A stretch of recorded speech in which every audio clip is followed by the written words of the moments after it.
సరే శ్రీకాంత్ మాట్లాడండి, మళ్ళీ నెక్స్ట్ రౌండ్ లో మీరు మాట్లాడదురు. శ్రీకాంత్ మాట్లాడియండి, అంబటి రాంబాబు మాట్లాడి చూస్తారా? శ్రీకాంత్ మాట్లాడతారు, నెక్స్ట్ రౌండ్ మీరు రావచ్చు.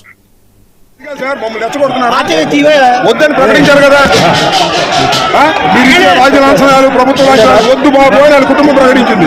మీరు ఎందుకు రావడం, ఊరిని ముక్కు పోవటం, ఏదో మీరు పక్కన నుంచి అర్థం ఉండాలిగా, కనీసం అర్థం ఉండాలిగా. చచ్చిపోయిన తర్వాత అయినా సరే, మనిషి పోయిన తర్వాత అయినా ఆయన కోరిక తీర్చే క్రమంలో కుటుంబం ఉంటే మీరెందుకు వచ్చి మోగిస్తారు? అది అవసరమా? మాకు వద్దు బాబు అని కుటుంబం చెప్పారు. అయినా రైట్. శ్రీకాంత్ గారు, ఇదండి గిరి గారు నిన్న చాలా భావోద్వేగంతో ప్రసంగించారు. జగన్మోహన్ రెడ్డి గారు ఆల్మోస్ట్ ఎవరీ అవర్లీ ఆయనతో మాట్లాడుతూ నాన్నగారిని బతికించడం కోసం ఏం చేయాలో, ఏం ఏర్పాట్లు చేయాలో చెప్పండి, నా వైపు నుంచి నేను చేస్తాను, మీరు కూడా అన్ని ప్రయత్నాలు చేయండి అన్నారు. అండ్ చివరిలో వచ్చి అంత్యక్రియల్లో పాల్గొని స్వయంగా పాడమోశారు. ఇది మీ పార్టీ ఏర్పాటు చేయించిన ప్రెస్ మీట్ అనేది స్పష్టంగా అర్థమవుతుంది అనేది బహుశా తెలుగుదేశం వాళ్ళ భావన ఉండొచ్చు. అయిపోయింది కదా, ముద్రగడ గారు వెళ్ళిపోయారు, వారి జ్ఞాపకాలు ఉన్నాయి. ఆ జ్ఞాపకాలు సజీవంగా ఉంచి ప్రశాంతంగా జనం మధ్యలో ఆయన గురించి తలుచుకునే ఒక వ్యవస్థ ఏర్పాటు కావడానికి కృషి చేయాలి. కానీ మళ్ళీ ప్రెస్ మీట్లు పెట్టించి వాళ్ళ అబ్బాయి చేత ఇవన్నీ మాట్లాడించాల్సిన నెసిటీ ఏంటండి? ఈ మానరా మీరు అని వాళ్ళు అడుగుతున్నారు. డబుల్ నైన్ టీవీ ప్రేక్షకులకు, ప్యానెల్లో ఉన్న సభ్యులకు, మీకు అందరికీ శుభోదయం. మొదటిగా వీళ్ళు నీచ రాజకీయాలు మానుకోవాలి, ఈ కూటమి ప్రభుత్వం. ఎందుకంటే ఒక రాజకీయాలలో నీచ రాజకీయాలకు వాడుకొని కుటుంబంలో చిచ్చు పెట్టే యొక్క సంస్కృతి సాంప్రదాయం టీడీపీలో, జనసేనలో, రెండు దానిలో ఉంది. దీనికి మచ్చుతునకగా మన జగన్మోహన్ రెడ్డి గారి కుటుంబంలో ఎట్లా చిచ్చుపెట్టి బయటికి అందరినీ తీశారనేది అందరికీ తెలుసు. ఇప్పుడు జనసేన ఈ ముద్రగడ పద్మనాభం కుటుంబంలో ఎలా చిచ్చు పెట్టింది, వాళ్ళని ఎలా ఆడుకుంటున్నదనే విషయం ఈ నీచ రాజకీయాల కోసం ఇది అవసరం లేదనేది అన్న నాయుడన్న తెలుసుకోవాలి. ఇంతకుముందు గిరిగారు మాట్లాడేటప్పుడు మనిషి ఎవరైనా మానవత్వం ఉన్నవానికి నాకే కంట్లో నీళ్ళు వచ్చింది అబ్బాయి మాట్లాడుతుంటే.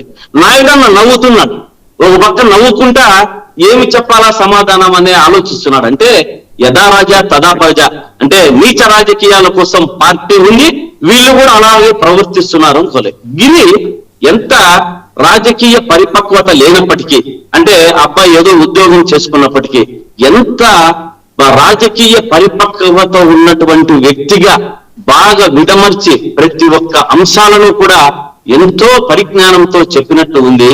వీళ్ళు దాన్ని మేము ప్రెస్ మీట్లు పెట్టారు, వీళ్ళకి అదే సార్, వీళ్ళకి అదే వచ్చింది. కుటుంబంలో చిచ్చు పెట్టిన వాళ్ళకి ఈ యొక్క ప్రెస్ మీట్ మేము చెప్పాము అనే దాంట్లో వీళ్ళకి నోటికి ఎమక లేదు కదా, అది నాలుక మాత్రమే. కాబట్టి ఎటువంటి పరిస్థితుల్లో ఎలాగైనా దాన్ని తిప్పుకోవచ్చు. దీంట్లో ఇంతకుముందు రాజ్యసభ అన్నారు మన నాయుడన్న. ఈ రాజ్యసభ గురించి స్వామి నాయుడన్న ఆ కడపలో చెప్పిన శ్రీనివాసరెడ్డి గారికి రాజ్యసభ ఇవ్వకుండా మీరు ఎవరెవరినో ప్రలోభాల పెట్టి ఎంత కిచ్చుకున్నారో ఏమి కిచ్చుకున్నారో వారందరికీ తెలుసు. ఈ రోజు రేపో పార్టీ వీడేటట్టు ఉన్నారు, దాన్ని చూసుకోండి. గురుగు కింద నలుపు తెలియకుండా మా గురించి మాట్లాడే పరిస్థితి మీకు వచ్చింది. ఈ యొక్క ముద్రగడ పద్మనాభం యొక్క ఒత్తిడి కూడా నీచ రాజకీయాలకు వాడుకుంటున్నారు, ఈ డిబేట్లలో నీచంగా మాట్లాడుతున్నారు. ఇంతకుముందు ఒకటి గుర్తుపెట్టుకోవాలి వాసుదేవన్ గారు, మీరు ఈ తండ్రి అనే అంశాన్ని కూడా గతంలో హోంమంత్రి గారు మన భారతమ్మను ఎలా అంటారు, విజయమ్మను ఎలా అంటారు అనే అంశాలకు ఇప్పుడు ఇట్లా మాట్లాడినా కూడా మనం ఆశ్చర్యపోవచ్చు రూపంలో. ఎందుకంటే వాళ్ళ సంస్కృతి అది, వాళ్ళ సాంప్రదాయం అది. నీచ రాజకీయాల కోసం వాళ్ళకు వాడుకోవాలి. వీళ్ళకు పదవులే ప్రాధాన్యం, మనిషి కాదు, వ్యక్తి కాదు, వ్యక్తిత్వం కాదు. కానీ మా వైఎస్ఆర్ కాంగ్రెస్ పార్టీ, జగన్మోహన్ రెడ్డి గారు కానీ, జగన్మోహన్ రెడ్డి యొక్క మనస్తత్వం కానీ, గతంలో ముద్రగడ పద్మనాభం గారు మనసులోని మాట అనే విషయం ఒక ఇంటర్వ్యూలో, మళ్ళీ మధ్యలో ఏముంది అనే ఇంటర్వ్యూలో చాలా స్పష్టంగా చెప్పారు. ఈ రోజు ఈ ముద్రగడ గిరి గారు కూడా జగన్మోహన్ రెడ్డి గారి యొక్క మనసులోని ఆంతర్యాన్ని, మనసులోని భావనను, వారు చూసుకున్న విధి విధానాలని, కుటుంబాలను ఎలా చూసుకున్నారు, ఆసుపత్రిలో చేరినప్పటి నుంచి మనిషి బయటికి వచ్చేంత వరకు ప్రపంచంలో ఎక్కడ మీ నాన్నను బతికించడానికి ఏ డాక్టర్ కావాలి, ఏ మందులు కావాలి అనే అంశాలపై ప్రతిరోజు ఆ అబ్బాయితో మాట్లాడుతూ, డాక్టర్లతో మాట్లాడుతూ మనిషి యొక్క మనస్తత్వాన్ని, జగన్మోహన్ రెడ్డి యొక్క మనసులో ఉన్న గొప్పతనాన్ని చెప్పారు. అది జగన్ అంటే. జగన్ అంటే మనిషి, జగన్ అంటే వైఎస్ఆర్ కాంగ్రెస్ పార్టీ అంటే నాయకులకు కానీ, కార్యకర్తలకు కానీ, ప్రజలకు కానీ ఒక భరోసా, ఒక నమ్మకం. వీరు చేసేది తడిగుడ్డలతో గొంతు కోసే యొక్క సంస్కృతి సాంప్రదాయం వెళ్ళింది. నీచ రాజకీయాలకు కుటుంబాన్ని, కుటుంబ వ్యవస్థను చీల్చి చెండాడి అటువంటి పరిస్థితుల్లో కూడా చేసేటువంటి వ్యక్తిత్వం ఉన్న మనుషులు ఈ కూటమి ప్రభుత్వంలో ఉన్నారు. శ్రీకాంత్ గారు ఒక్క నిమిషం. ఇప్పుడు అంత్యక్రియలు అయిపోయినాయి, ఆ టైంలో అందరూ చూశారు, కుటుంబం వద్దనుకుంది, ఆమెను పంపించేశారు, అయిపోయింది. ఇప్పుడు మళ్ళీ ప్రెస్ మీట్ చెప్పి దాన్ని ఇంకా తీవ్రతరం చేసి ఆ భావోద్వేగాల్ని నుంచి ఉద్రేకం సృష్టించే వాతావరణం ఎందుకు చేస్తున్నారు మీరు అని వాళ్ళకి నేను అదే చెప్తున్నది. వసుదేవన్ గారు ప్రెస్ మీట్ పెట్టారంటే ఆ అబ్బాయి మనసులోని ఆంతర్యాన్ని కాపులు కానీ, ప్రజలకు కానీ తెలియజేయాల్సిన బాధ్యత. ఎందుకంటే ఆ అబ్బాయి మీద కానీ, కుటుంబం మీద కానీ అభియోగాలు మోపారు. కుటుంబంలో చిచ్చు పెట్టినది వీళ్ళే. అంటే కుమారి ఆమె క్రాంతి రాకపోతే ఎవరెవరు ఏం చేశారు అనే, కుటుంబం రాలేదు అన్న ఇది చేశారు. కానీ ముద్రగడ పద్మనాభం గారి యొక్క మనసులో ఆవేదన ఆయన ముందు చెప్పిండేది, ఇప్పుడు చెప్పినది కాదు. ఎందుకంటే వీరు పెట్టిన కుటుంబంలో చిచ్చు పెట్టినటువంటి యొక్క సంస్కృతి వీళ్ళది ఉంది కాబట్టి, వీరు అలా వాడుకున్నారు కాబట్టి, ఆ అమ్మాయిని తండ్రికి దూరం చేశారు కాబట్టి, కాపులలో అంతా కూడా వీళ్ళు చేశారు కాబట్టి, కాపులలో ఐక్యత ఉంది కాబట్టి వాళ్ళు ముద్రగడ పద్మనాభం వైపు ఉన్నారు. అటువంటి ముద్రగడ పద్మనాభం వైపు ఉన్న వారిని ఇట్లా తప్పుడు సమాచారాలు ఇచ్చి మరి కాపులను పార్టీ వైపు వీళ్ళు మళ్లించుకోవాలా అన్నది వీళ్ళ అభిప్రాయం. దానికి ఆ అబ్బాయి స్పష్టంగా ఆ అబ్బాయి స్పష్టంగా ఈ యొక్క అంశాలన్నింటినీ కూడా ప్రజలకు తెలియజేశాడు. దాంట్లో తప్పేముంది సార్? దాంట్లో తప్పేముంది ఏం అడుగుతున్నా నేను? వీరు చేసేటువంటి నీచ సంస్కృతి సాంప్రదాయాలను బయట పెట్టాడనా వీరి ఆవేదన? వీరి కుటుంబంలో చిచ్చు పెట్టాడనా? వీరి యొక్క సంస్కృతిలో భాగంగానే చేశారు కదా. ఇప్పటికీ నాయుడన్న నవ్వుతూనే, ఎందుకంటే ఆ అబ్బాయి మాట్లాడుతున్న అంశాలను కూతురుని తండ్రిని ఎలా వేరు చేశారు అనేది బాగా స్పష్టంగా తెలియచేశారు. వీళ్ళే కూటమి ప్రభుత్వమే, కూటమిలో మనకు చేసుకున్నటువంటి వీళ్ళే. ఇది కాక మనం మాట్లాడుతూ నాయన్న మనోహర్ గారేమో మాట్లాడుతూ రాజ్యసభ అంట ఉన్న వాళ్ళకి ఇచ్చిపోండి సార్, చనిపోయిన వాళ్లకు రాజ్యసభ ఇస్తారంట వీళ్ళు. అంటే ఇది వీళ్ళ యొక్క ప్రకృతి, వీళ్ళ యొక్క సంస్కృతి సాంప్రదాయం బాగా పెట్టుకోవాలి. జగన్మోహన్ రెడ్డి గారు అలా కాదు, కార్యకర్తలు గాని నాయకులు గాని వాడుకుంటారు. ఇంకొక విషయం చెప్పాడు, అంటే కాపు నాయకుడే కనపడ్డా ఎవరు పోయినా పోరా అని. ఎవరు పోయినా పోతారు, కానీ అందరికీ ఇప్పుడు చంద్రబాబు నాయుడు గారు ఇట్లా మోసిందని ఒక్కటి మర్చితో చెప్పండి సార్. మిమ్మల్ని కూడా మీరు అనుకుంటున్నారు మీరు ఏదో పార్టీ పదవుల కోసమో మీ యొక్క అధికార ప్రతినిధులుగా ఇచ్చారన్నో నోటికి వచ్చినట్టు మాట్లాడితే కుదరదు నాయుడన్న. ఎవరు ఒప్పుకోరు, గుర్తుపెట్టుకోవాలి. ప్రజలు మిమ్మల్ని క్షమించరు, బాగా గుర్తుపెట్టుకోవాలి. ఏదొస్తే ఈ యొక్క చనిపోయిన తర్వాత, చనిపోయినప్పుడన్నా రాజకీయం చేశారు. ఇప్పుడు మరీనా? ఇప్పుడు మీకు కాపులంతా కూడా రాష్ట్రంలో ఎవరు మిమ్మల్ని దగ్గరికి తెచ్చే పరిస్థితుల్లో లేరు. కాపు నాయకులు రాము గారు కానీ ఇంకొకరు కానీ 10 మంది వచ్చి మాట్లాడుతున్నారు. రాష్ట్రంలో ఎక్కువ ఉన్నటువంటి నాయకులు వాళ్ళు కుల ప్రాతిపదిక మీద ఎక్కువ ఓట్లున్నారు. మిమ్మల్ని ఈసారి మట్టి కల్పిస్తారు కాపులు. మీరు నీచ రాజకీయాల కోసం కుటుంబాలను వేరు చేసి నవ్వుకుంటూ ఒక పక్క మాట్లాడుతున్నారు. అబ్బాయి ఏం నవ్వుతున్నారు, మీరు ఏం మాట్లాడుతున్నారు? కుటుంబంలో చిచ్చు పెట్టారని మాట్లాడితే మీరు నవ్వుతారా? ఎలా కాలేదు. అంత కుటుంబాన్ని చీల్చి వెంటాడేశారు రాష్ట్రంలో. శ్రీకాంత్ గారు, ఇప్పుడు జగన్మోహన్ రెడ్డి గారు దాదాపు 5 లక్షల కాపు కుటుంబాలకు వాళ్లకు ఇళ్ల స్థలం ముద్రగడ పద్మనాభం గారే చెప్పారు. దాదాపు కాపు కార్పొరేషన్ ఇచ్చారు. జగన్ అంటే ఒక వ్యక్తి కాదు, జగన్ అంటే ఒక భరోసా, జగన్ అంటే ఒక నమ్మకం.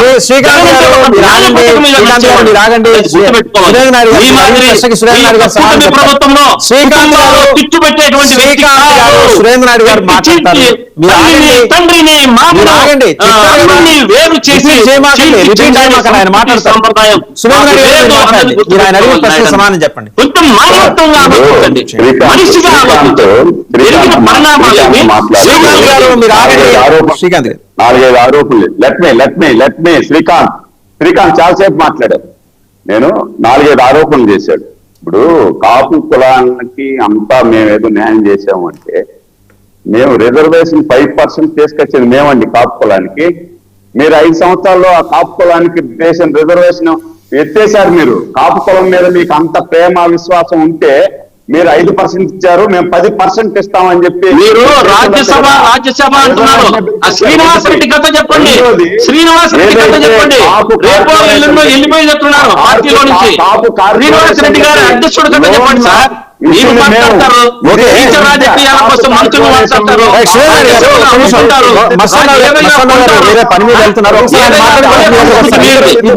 అమ్ముకున్న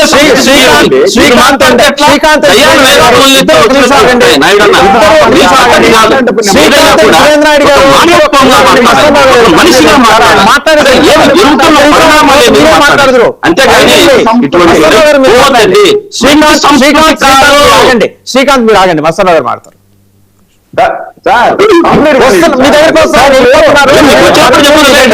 ఒక్క నిమిషం ఆగండి, ఆయన మాట్లాడిన తర్వాత మీరు మాట్లాడరు. ఓకే మస్తాన్ సార్, ఇప్పుడు ఇందాక నేను చెప్పాను, వైఎస్ఆర్సీపీ కానీ తెలుగుదేశం పార్టీకి సంబంధించి కానీ వాళ్ళ అంత్యక్రియలు జరిగాయి.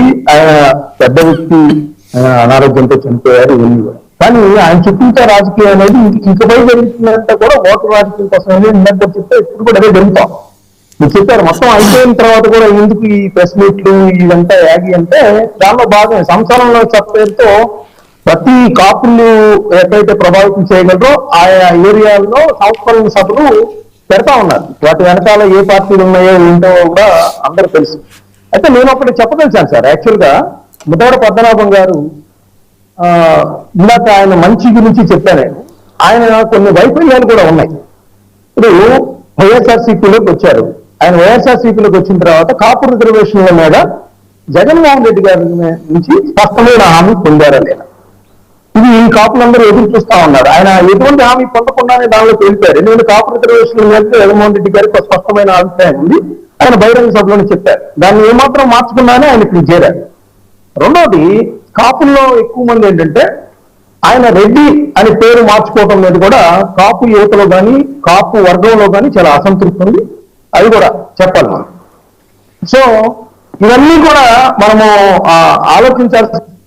సో ఇప్పుడు తెలుగుదేశం పార్టీ జ్యోతుల నెహ్రూ గారికి, ఎవరైతే జ్యోతుల నెహ్రూ గారు కానీ, అదేవిధంగా వంగవీటి రాధా గారు కానీ, బోండా ఉమా గారు కానీ, వీళ్ళందరికీ కూడా నోటీసులు ఇస్తుందా, కేవలం బోండా ఉమా గారికి మాత్రమే ఇస్తుందా? నోటీస్ కూడా చంద్రబాబు నాయుడు గారు నోటీసులు ఇచ్చారు. ఏదో ఓరల్గా అడుగుంటారులేండి, మీరు మరీ కొంచెం ఎక్కువ చేసి చెప్తున్నారని డౌట్ నాకు. లేదండి, పల్లా శ్రీనివాసరావు గారికి ఆదేశాలు ఇచ్చారు. ఆయన నోటీసులు ఇచ్చి పిలిపించి మాట్లాడాలని చెప్పేసి బోండవమ్మ గారు. సో ఇప్పుడు అందరికీ ఇస్తుందా అనేది కూడా అందరూ ఎదురు చూస్తా ఉన్నారు. అనవసరంగా కొడుకుతో తలగొట్టుకున్నట్టుగా తెలుగుదేశం పార్టీ వ్యవహారం ఈ మొదటి వ్యవహారంలో తయారైంది అనేది నేనంట. రైట్. సురేంద్ర నాయుడు గారు, ఇప్పుడు ఈ నోటీసులు గోలైందండి, నాకు అర్థం కాదు. ఇప్పుడు వాళ్ళు వెళ్ళారు, పెద్ద ఆయన ఏదో సంస్మరణ సభ జరుగుతుంది, బోండవమ్మ గారు వెళ్తారు, లేకపోతే ఇంకొక ఆయన వెళ్తారు, అంబటరామ గారికి వెళ్ళి కూర్చుంటే తప్పేంది. జోగి రమేష్ గారితో పాటు గౌత్ శిరీష్ గారు కూర్చున్నారని ఆ రోజు కన్నెర చేసి ఆగ్రహించారు, విపరీతంగా కన్నెర చేశారు. ఆ రోజు అయితే విపరీతమైన మీడియా కథనాలు కూడా వచ్చినాయి. వెళ్ళకూడదా? వాళ్ళ సామాజిక వర్గాలకు చెందిన నేతలు, జనజనంలో ఉన్న నేతలు, తప్పేంటండి దానికి నోటీసులు ఇవ్వటం ఏంటంటే? నిజమైతే సంస్కరణ సభల్లో పాల్గొనడం తప్పు కాదు. మా వాళ్ళు కూడా ఎక్కడ, మా పార్టీ నాయకత్వం కూడా అది తప్పు అని చెప్పటం లేదు. కానీ అక్కడ జరిగినటువంటి కొన్ని సన్నివేశాలు, కొన్ని వ్యాఖ్యల మీద మాత్రమే అభ్యంతరకరం. నోటీసులు ఎక్కడ ఇవ్వాల, మస్తాన్ రావు గారు ఇందాక చెప్పినట్టు నోటీసులు ఎక్కడ ఇవ్వాల. బోండా ఉమా గారిని పిలిపించి ఒకసారి అడగండి ఏం జరిగింది, ఏమేమి క్లారిఫికేషన్ తీసుకోమని చెప్పారు. అది మా పార్టీలో సహజం, సర్వసాధారణం. అంటే అది వేరే సామాజిక వర్గాలకు మాత్రమే, బీసీలకు మాత్రమే వర్తిస్తుందా, లేకపోతే అందరికీ వర్తిస్తుందా?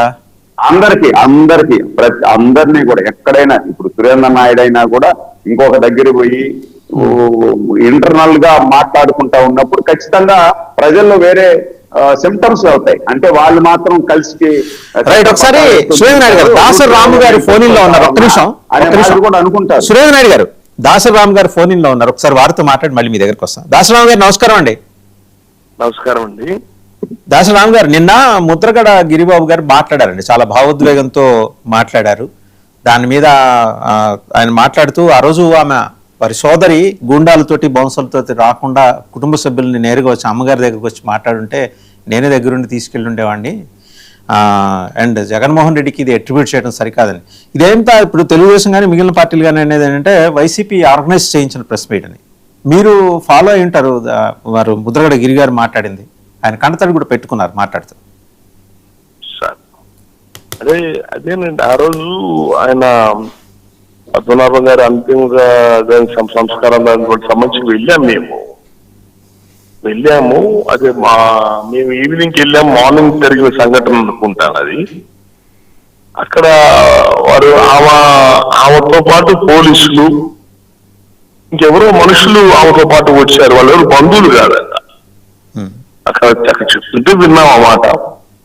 పోలీసులను ఇంకెవరో మనుషులను తీసుకొని వచ్చి బలవంతంగా లోపలికి రావటం, అక్కడ వీళ్ళు అక్కడ ఉన్న మనుషులు అడ్డుకోవటంతో గొడవ అయింది అని చెప్పారు. అక్కడ చెప్పారు.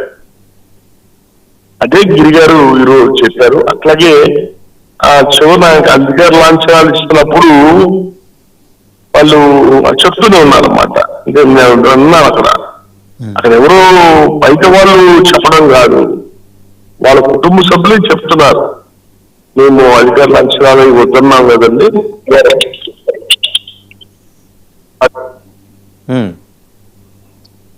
రాము గారు వద్దని అధికార లాంఛనాలు వస్తున్నారు కదా, మళ్ళీ మీరు ఎందుకు అంత చెప్పని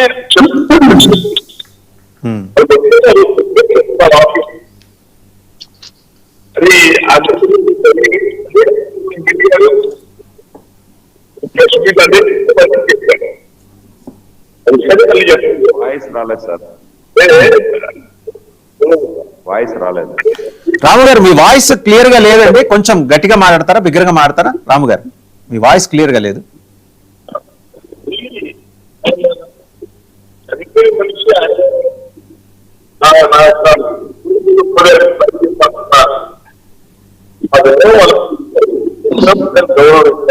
గౌరవించాలా దాని అంత బలవంతం చేసి చేయాల్సిన పని లేదు కదా. అది వాళ్ళే దాన్ని రాజకీయం చేస్తున్నట్లయితే ఆ వాతావరణం. రైట్ రైట్, థ్యాంక్ యూ రాము గారు, థ్యాంక్ యూ. సో దాసరామ్ గారు అక్కడికి వెళ్ళారు, సురేంద్ర నాయుడు గారు అంత్యక్రియల సమయంలో వెళ్ళారు. ఆ బయట ఆమెతో పాటు వారి కుమార్తెతో పాటు వచ్చిన వాళ్ళు ఎవరు బంధువులు కాదు అనేది ఆయన కూడా నిర్ధారించారు. ఎందుకంటే ఆయన అక్కడ లోకల్గా మాట్లాడి ఉంటారు కదా, నిర్ధారించారు. సో ఇప్పుడు వీళ్ళు ఆయన మరి గిరిబాబు గారు మాట్లాడిన దాంట్లో నిజమే ఉండాలిగా, వాళ్ళు ఎవరితోనో వస్తే మేము ఎందుకంటే ఎలా చేస్తాం. నేను గిరిగారు మాట్లాడిన దాన్ని తప్పు, బౌన్సర్లతో వెళ్లాల్సిన పని ఏంటండి తండ్రి భౌతికాయాన్ని చూడటానికి, నివాళులు అర్పించడానికి? నేను గిరిగారు మాట్లాడిన దాన్ని నేను తప్పు పట్టడం లేదు, లేదంటే రాము గారు చెప్పింది నేను అబద్ధం అని చెప్పటం లేదు. ఒక చెల్లెలు అక్కడికి వెళ్ళింది, తల్లి ఒక అక్క అక్కడికి వెళ్ళింది, ఆమెకు ఆలోచన ఉంటాయి. ఇక్కడ మనం వెళ్తున్నాము, వీళ్ళు మనల్ని ఆపేస్తారు, అంతకు ముందు జరిగినటువంటి కొన్ని సంఘటనల వల్ల ఆమె ముందుగానే భద్రత నాకు ఇబ్బంది అవుతుందేమో, నన్ను చూడనేరేమో అని కూడా వెళ్ళుండొచ్చు, తప్పులేదు. కానీ నేను అనేది ఏమంటే పెద్దరికంగా మీరు ఒక అన్నగా లేదంటే ఒక తమ్ముడుగా, నాకు తెలియదు వాళ్ళ అన్న తమ్ముడు అనేది నాకు ఐడియా లేదు, అన్నగాను తమ్ముడుగాను ఒక సోదరి కదా వచ్చింది. సరే అంతకు ముందు ఎన్ని తప్పులు చేసింది ఏమనేది నేను దాని లోతులే పోదలుచుకోవాలా, అది వాళ్ళ కుటుంబ వ్యవహారం. వచ్చినప్పుడు మీరు పెద్ద మనసుతో ఆ తప్పులను మన్నించి తండ్రెట్ట మనం కోల్పోయాం, మనం ఇంకా నీ దారి నీది నా దారి నాది వద్దు, తల్లి ఉంది మనకి, మనం అందరూ కలిసే ఉందాం, కలిసి ఒక మంచి నిర్ణయం తీసుకుందాం, మన కుటుంబాన్ని ఏ విధంగా మనం లీడ్ చేయాలనో ఆ విధంగా లీడ్ చేద్దాం అని చెప్పి ఒక సోదరుడి పాత్ర పోషించుంటే ఇంకా బ్రహ్మాండంగా అభినందించుంటాం. కానీ మీరు అది చేయలేదనేదే నా బాధ, అంతే. నేను దాన్ని పాయింట్అవుట్ చేయట్లే, ఆ విధంగా చేసి ఉండొచ్చు కదా. ఇప్పుడు ఆమె తప్పు చేసింది అనుకున్నాం సార్, మీరు ఒక సోదరుడుగా ఇందాక ఇంత నీట్గా మీరు మాట్లాడారు కదా, మీరు ఒక సోదర భావాన్ని ఉంటే బౌన్సర్స్ మీరందరూ వెళ్ళండి, మా అక్క మా సోదర ఆమె, మేము హక్కును చేసుకుంటాం, అంతకుముందు ఎన్నన్నా జరుగుంది, మేము తండ్రిని కోల్పోయాం, తండ్రి లేని బిడ్డలయ్యాం, మేము నా తల్లి బాధపడతా ఉంది, మేము బౌన్సర్స్ వచ్చారనే విషయాన్ని మీరు కూడా నిర్ధారిస్తున్నారన్నమాట అని ఒక మాట చెప్పుంటే అయ్యుంటది కదా, ఇది అయ్యుంటది కదా. బౌన్సర్స్ వచ్చారనే విషయాన్ని మీరు కూడా నిర్ధారిస్తున్నారన్నమాట. అయితే సార్ బౌన్సర్స్ వచ్చారనే విషయాన్ని మీరు కూడా అంటే నిర్ధారిస్తారు. నేను నిర్ధారించట్లా, వాళ్ళు అనిందని చెప్తున్నా. వాళ్ళు చెప్తున్నారు కాబట్టి ఒకవేళ ఆ విధంగా వచ్చిన్నా కూడా మీరు ఆ పాత్ర ఎందుకు పోషించలేకపోయారు, ఆమె తప్పు చేసిందనే మీరు చెప్తున్నారు కదా, మరి మీరు చేసిందేంటి? ఆమె తప్పు చేసింది అయితే మీరు చేసింది కూడా తప్పే కదా. తండ్రిని చివరిసారి ఇంకొకసారి తీసుకొచ్చి ఇవ్వగలుగుతారా? మీరు తండ్రిని చూపించగలుగుతారా? సటన్లీ అండి, ఇటువంటి భావోద్వేగాలతో కూడిన అంశాల మీద ఇక మీదటైనా రాజకీయాలు చేయకుండా అన్ని పార్టీలు సమయం పాటిస్తే బాగుంటుంది. Thank you very much Surendra Naidu గారు, శ్రీకాంత్ గారు అండ్ మస్తానరావు గారు, అందరికీ ధన్యవాదాలు. మొత్తానికి ఏంటంటే ముద్రగడ వెళ్ళిపోయిన ఆయన జ్ఞాపకాలతో పాటు వివాదాలు కూడా ఇంకా నడుస్తూనే ఉన్నాయి. కుటుంబ సభ్యులు బయటకు వచ్చి మాట్లాడటం అండ్ తండ్రి భౌతిక ఆయన్ని చూడటానికి నివాళులు అర్పించడానికి బౌన్సర్లతో పనేంటని ఆయన నిలదీయటం అండ్ తెలుగుదేశం కూడా కౌంటర్ ఇస్తుంది. జనసేన మరి నారాయణ మనోహర్ గారు మినిస్టర్ గారు చెప్పారు వారికి రాజ్యసభ ఇద్దాం అనుకుని, ఆయన ఉన్నప్పుడు ఇస్తే బాగుంటుంది కదా అని వైసీపీ కూడా మరి ప్రశ్నించింది. మీరు ఎవరికి ఇచ్చారని తెలుగుదేశం ప్రశ్నించింది. చాలా మందిని బయట రాష్ట్రాల నుంచి ఇక్కడి నుంచి పంపించిన చరిత్ర ఉన్నది. ఇంతకుముందు నిర్మలా సీతారామన్ గారు, సురేష్ ప్రభు గారు వీళ్ళందరినీ తెలుగుదేశం పంపించింది. మరి అంటే మేము అలయన్స్లో ఉన్నాం కాబట్టి. అలయన్స్లో లేకపోతే మాత్రం ముద్రగడ పద్మనాభం మీద మీకు అంత మంచి ఒపీనియన్ ఉండి ఆయన మీద ప్రేమ అభిమానం ఉంటే పంపించి ఉండాలి కదా అనేది వాళ్ళ ప్రశ్న. ఎనీహౌ ముద్రగడ జ్ఞాపకాలు సజీవంగా ఉన్నాయి అండ్ మంచి రాజకీయం అయితే ఆయన కోరుకున్నట్టు అన్ని పార్టీలు చేస్తే బాగుంటుంది. అదే ఆయనకి అర్పించే ఘనమైన నివాళి. Thank you very much for watching big debate.